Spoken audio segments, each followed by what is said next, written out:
Hi, I'm Mike Lee, author of Our Lost Constitution. I wanted to speak with you for a few minutes tonight to explain why I voted against the continuing resolution that was passed by the United States Senate today. A continuing resolution is a bill that basically keeps the government funded through an autopilot type mechanism. It's essentially a reset button that says, okay, whatever we were spending last year, continue to spend at the current rate, at the rate that the government's been spending up until this moment.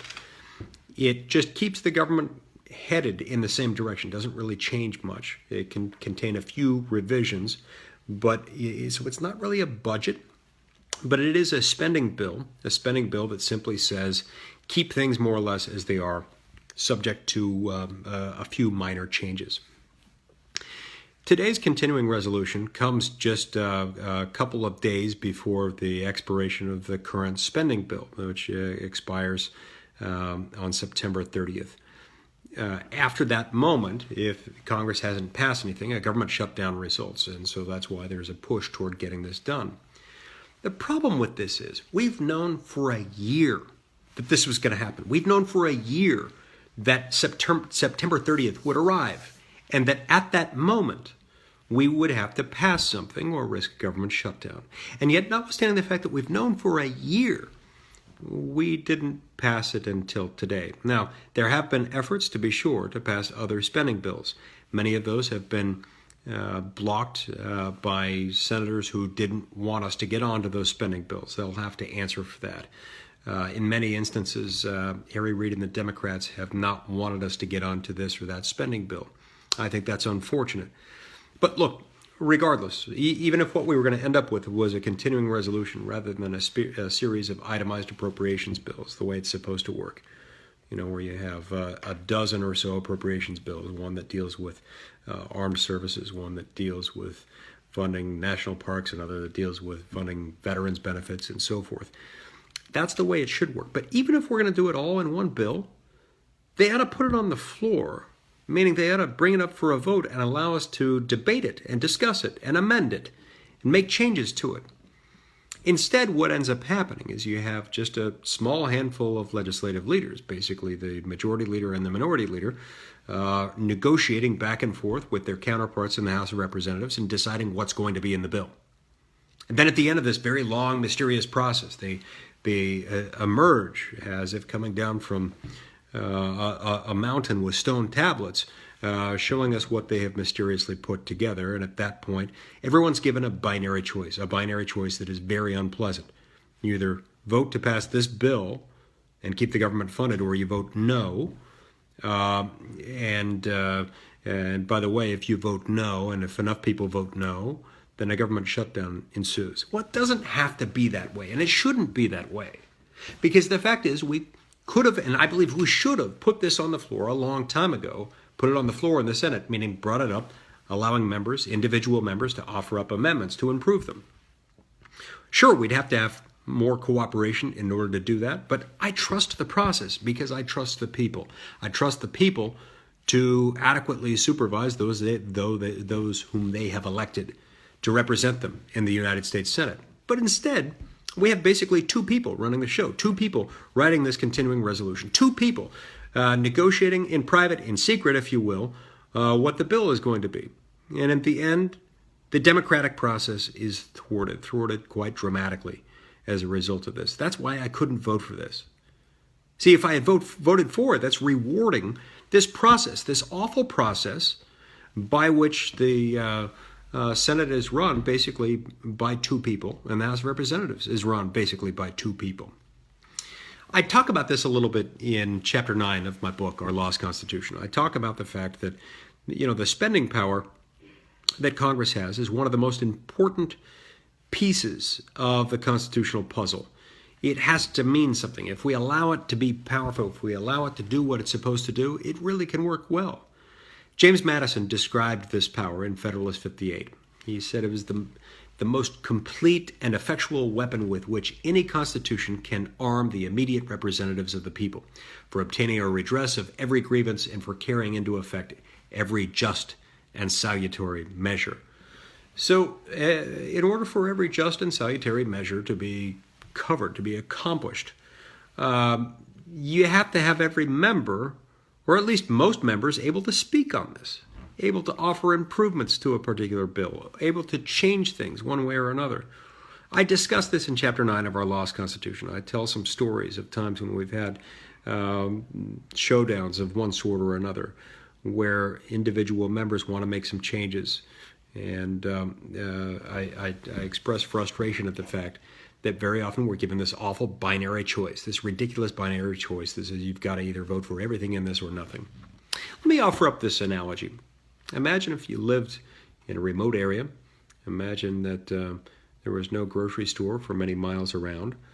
Imagine further that one day as you're on your way home from work, you get a call from your spouse telling you, bring home bread, milk, and eggs. We don't need anything else, just bread, milk, and eggs, but don't come home without them. So you go to the store, you get your grocery cart out, you find the bread, you put that in the cart. You find the eggs, you put those in the cart. You find your milk, you put that in the cart. You get to the checkout counter, you put your bread, milk, and eggs up on the checkout counter, and the cashier says to you, excuse me, this is a different kind of store. You see, you can't buy just bread, milk, and eggs here. You say, okay, well, what else do I have to buy in order to be able to buy bread, milk, and eggs? And he says, well, in order to buy bread, milk, and eggs, any one of them, you're going to have to buy a bucket of nails and a half ton of iron ore and a book about cowboy poetry and a Barry Manilow album. In fact, now that I think about it, you're going to have to buy one of every item in the whole store, or else you can't buy anything. Well, nobody would ever want to shop at that store. And yet that's exactly what it feels like sometimes serving in Congress. It's exactly what it is like serving in Congress. You see, because we're told that unless we vote to fund everything in government, even programs that we find morally reprehensible, even programs that we find unconstitutional, even programs that we find excessive or inadequate or in gross need of supervision from the legislative branch, we're told you can't vote to fund anything. You can't vote to fund veterans benefits or funding for the national parks or the Justice Department, the FBI. Any program that you might like or dislike will not be funded unless you vote to fund everything else. This is tying everything together, just like tying your option of buying bread, milk, and eggs at the grocery store would be tied to buying one of every item in the store. That's exactly analogous to what we're facing in the Congress today. What then can be done about it? Well, I believe that despite whatever best intentions might exist within Congress, this will continue.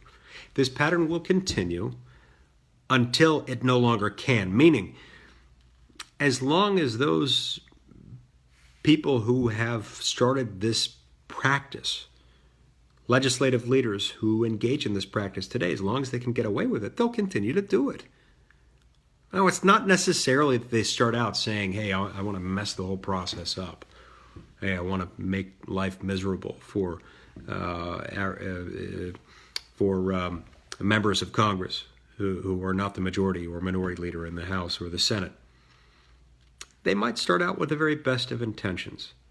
But the fact is, when it plays out this way and everybody just votes for it, or most of the members just vote for it, they're going to continue doing it. They don't exactly hate it. And in some ways, one could argue that those four legislative leaders become a lot more powerful when we do it this way.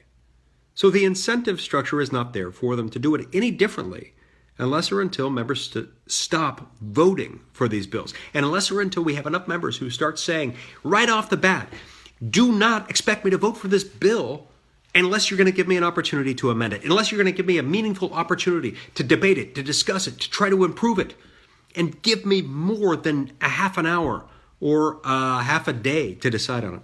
You know what's interesting? Last week, there was an initial vote on this bill, on this continuing resolution. The vote was a procedural vote called cloture on the motion to proceed to the continuing resolution. You want to hear something interesting? At the time that vote was taken on the continuing resolution last week, this continuing resolution did not exist. Now, how do we vote for something that doesn't exist? How do we even cast a procedural vote to proceed to something that doesn't exist? This is a strange, strange place. But again, the incentives are there. It will continue happening unless or until members of Congress say, no more, not on my watch. I'm not going to vote for it. Now, I voted against this bill today, but I need more support. We need more who are willing to do that. Last I counted, I think there were only 14 or 15 Republicans who voted against it today. I think that needs to change. I think Republicans, or Democrats for that matter, anyone who purports to be someone who believes in constitutionally limited government, ought to care enough about the process to make sure that it doesn't become, that the Congress doesn't become a rubber stamp, either for the president or for the small handful of legislative leaders who put themselves in charge of this behind-the-scenes, closed-door negotiation sessions. I bear no ill will toward anyone in this process, including those who negotiated this. But what I do believe is that this process is bad. It is wrong. It is fundamentally performing a grave disservice to the American people, and it will continue to do so unless or until such time as we have more members willing to say no. Heck no, I'm not voting for this, not on my watch, not ever. If you give me this kind of process, I will vote no, because my constituents demand more, they expect more, and they deserve better. We've been asked as a people for too long to simply settle for last-minute, thrown-together legislation keeping the government funded. We've simply been asked to settle for a government that's always expanding, for a government that thinks it's there to provide for our every need, for a government that thinks it's big enough, smart enough, wise enough to make every decision for us. We've been asked to settle, and I'm here to ask you not to settle. Don't settle. Don't settle for trillion-dollar deficits. Expect balanced budgets. Don't settle for last-minute continuing resolutions. Expect Congress to debate and discuss and negotiate and amend legislation to keep the government funded. Don't settle for members of Congress who think that the federal government holds the answers to all the world's problems. Expect members of Congress to defend their constitutional prerogatives, and especially the constitutional rights of their constituents, their voters who elected them. It's time, my fellow Americans, to expect more. It's time to expect freedom. Thank you very much. Good night, and God bless the United States of America.